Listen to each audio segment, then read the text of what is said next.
Hi, my name is Henry, and this is problem 14 on page 83 in section 2.3, which is about applied deductive reasoning. Deductive reasoning uses fact definitions, accepted properties, and the laws of logic to form a logical argument. This is different from inductive reasoning, which uses specific examples of patterns to form a conjecture. A conjecture is an unproven statement that is based on an observation. You use inductive reasoning when you find a pattern in a specific case, and then you write a conjecture for the general case.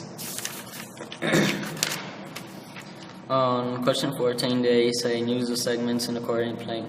A says use the distance formula to show that the segments are congruent. You don't need to do all that work. You just go 2 over 3 down, 2 over 3 down, 2 over 3 down. Or it's basically 2 squared plus 3 squared, and you'll get 13, which equals 13, and then you'll use 13 squared, and you'll get, I don't know, something. And it equals for all 3 segments. B is make a conjecture about some segments to the coordinate plane that are congruent to the given segments. Use conjecture and explain your reasoning. My reasoning was 2 over and 3 down, 2 over and 3 down, and 2 over and 3 down. And you could do it for anything. If you want to make another xy, you could go from here 2, 2, you go 2 up, and then, 3 up and 2 over. You'll get to C, and it's equal, it'll be congruent. C is let one endpoint of segment be xy, and use the algebra to show the segments drawn using your conjecture will always be congruent.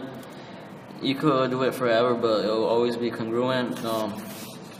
You always go 2 over and 3 up for every time, and it will always be congruent if you follow the steps correctly. And D states that the segments described below will be each segment congruent to the one shown above. Determine whether the student is correct or not. Explain your reasoning. Mn with endpoints 3, 5, and n with 5, 2. It was, my reason is 2 over 3 up every time, so you go from x, 2 over equals 5, so it's correct, and 3 up, which is 5 to 2. You are subtracting, so you don't go up, you go down 3. So Mn is not congruent. It will not follow my rule. PQ is 1 and -1, and Q is 4, -3. 1 to 4 is 3. It's not 2 over, so it's already not following. And R is with endpoints R -2 and 2, and that's 1, 4. -2 to 1 is the distance of 3, not 2. Then 2 to 4 is 3, it's 2, not 3. So, that explains A.